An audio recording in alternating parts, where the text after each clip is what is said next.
Olá, paz seja convosco. Tudo bem com vocês? Se você gostar do vídeo, dá um joinha aí. Se você não é inscrito no canal, se inscreva, ative o sino. E se você quiser, compartilhe com alguém. Enfim, eu quero falar hoje sobre um assunto tanto quanto controverso, que muitas pessoas não gostam de abordar, mas a gente tem que procurar ter uma visão bíblica, pelo menos eu procuro, para que a gente possa ter a resposta para determinadas coisas em relação à vida que a gente tem vivido, né? E a questão sobre esta morte desse assassino, esse bandido chamado Lázaro, né? Que acabou sendo alvejado pelos policiais, veio a óbito. E muitas pessoas elas têm medo de questionar sobre esse tipo de coisa. Algumas pessoas estão defendendo ele, dizendo que não deveria ter sido morto. Inclusive alguns cristãos dizendo que como que um cristão pode desejar a morte, mas a questão não é desejar a morte. A questão é que ele teve a resposta das suas ações. É que nem diz o Capitão Derrite, né? Se numa abordagem o bandido ele tem duas opções, ou se entregar ou responder com tiro. E a partir do momento que ele atira, ele tem a resposta da sua justa agressão. Mas o que a Bíblia diz sobre isso? Vamos lá.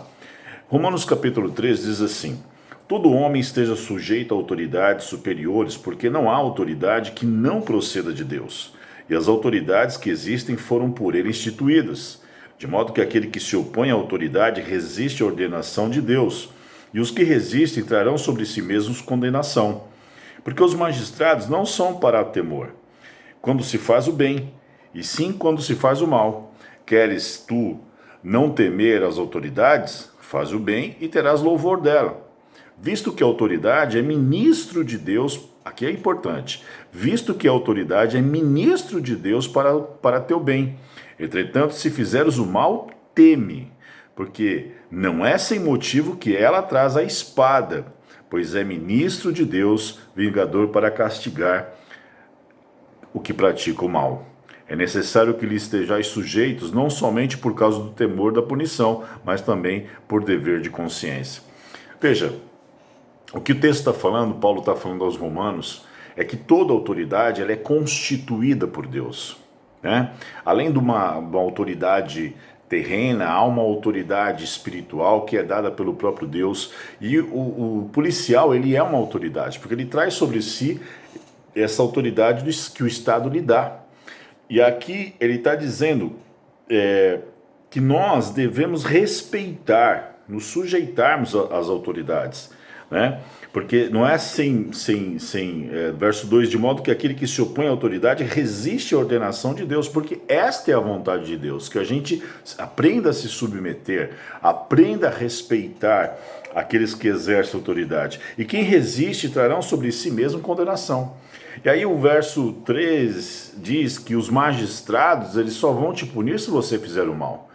Se você fizer o bem, você não tem que temer. Mas no verso 4 diz: visto que a autoridade é ministro de Deus para teu bem. Então, se qualquer sociedade, se ela não tiver leis, não tiver regras, ela está fadada à falência e à perdição. Por isso que há as leis, as autoridades, para que elas possam manter o convívio social. E nós temos que compreender isso. E aí o que diz: entretanto, se fizerem o mal, teme, porque não é sem motivo que traz a espada, ou seja, juízo. Pois é ministro de Deus vingador. Porque a questão não é só o homem, a questão é o que nós plantamos, e tudo que o homem semear, isso também se fará. Então nós muitas vezes vamos plantando quando nós fazemos o mal, e nós vamos, como esse homem acabou tendo a resposta dos males que ele fez. Veja, ele matou uma família inteira, ele matou a tiro e a facão, a facadas. Ele pegou a mulher dessa família, levou durante 3 dias, a estuprou e depois a matou. Ela estava sem roupas, com cabelo cortado. Fora outra família que ele tinha feito a mesma coisa e passando por vários lugares, trazendo rastro de males e assim por diante. E aí, olha o que diz Provérbios capítulo 11, verso 10. É uma coisa muito interessante, porque a Bíblia ela é o nosso manual de vida. Diz assim: no bem-estar do justo exulta a cidade, e perecendo os perversos há júbilo, há alegria. Ele morreu. ele sofreu as consequências dos seus atos. Ele acabou gerando, e nós temos que não nos alegrar na morte em si, mas porque alguém que estava trazendo mal para essa sociedade, ele foi abortado. Então, perceba, aí muitas vezes as pessoas falam assim, não, Deus é um Deus de amor. Sim, Ele é um Deus de amor, mas Ele é um Deus de justiça. Olha o que diz Êxodo, capítulo 22, no verso 2. É uma coisa muito interessante, porque diz assim, se um ladrão for achado arrombando uma casa e sendo ferido, morrer, quem o feriu não será culpado do sangue. Então isso demonstra o caráter de Deus em relação a determinadas coisas.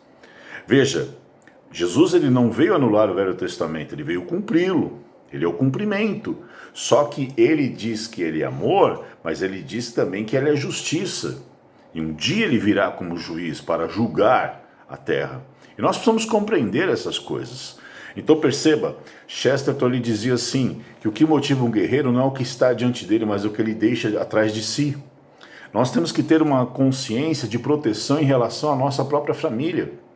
Por isso, eu vou falar algo aqui que talvez alguns não vão gostar, mas paciência. Eu não sou contra, por exemplo, a posse de armas. Não sou, porque se eu tiver possibilidade de proteção da minha família em relação a como aconteceu com um dos fazendeiros em relação a esse bandido, porque ele entrou na sua propriedade e o fazendeiro conseguiu fazer com que ele saísse da sua propriedade porque ele estava armado e ele trocou tiros com esse bandido. Inclusive ele prometeu voltar porque ele disse, segundo ele gritou que tinha sido ferido pelo fazendeiro. E se ele não tivesse armado? O que poderia ter acontecido? Então é algo para nós pensarmos. Então nós temos que ter consciência daquilo que a Bíblia diz. E aí muitas pessoas dirão assim, mas ele não teve opção de escolha. Eu lembro uma vez o Coronel Telhado, numa entrevista que ele estava dando ao Roberto Justus, e o Roberto Justus querendo argumentar que muitas pessoas entram na criminalidade, assim, assado, porque não teve oportunidade, ele falou, não concordo. E ele já era coronel da rota, ele falou, olha assim, eu tinha muitos amigos, porque a gente andava sempre junto na rua, jogando bola, essas coisas todas. Realmente, uma boa parte se perdeu nas drogas, morreu, foi assassinado, outros estão presos, mas a grande maioria de nós nos tornamos pessoas de bem. E nós éramos de um bairro pobre. Eu sou coronel da rota, eu tenho amigos que são advogados, são médicos, engenheiros e assim por diante. Então, a vida é feita de escolhas. E nós temos que escolher, por mais que pareça angustiante, fazer o bem. E andar, como diz o verso 5, em boa consciência. Não por temor da punição, mas também para que a gente tenha uma boa consciência diante de Deus. Porque no final, o que vale é o que nós somos diante do Senhor. Não importa, nós temos que fazer a escolha certa, nós temos que andar da forma certa, mas também temos que ter consciência que tem certas coisas que nós, como cristãos, podemos defender sim. Podemos defender o policial e podemos entender que essa situação toda foi uma consequência da própria escolha desse homem. E que muitos de nós poderíamos ter um fim parecido se escolhêssemos viver como ele. Pense nisso. Deus abençoe você.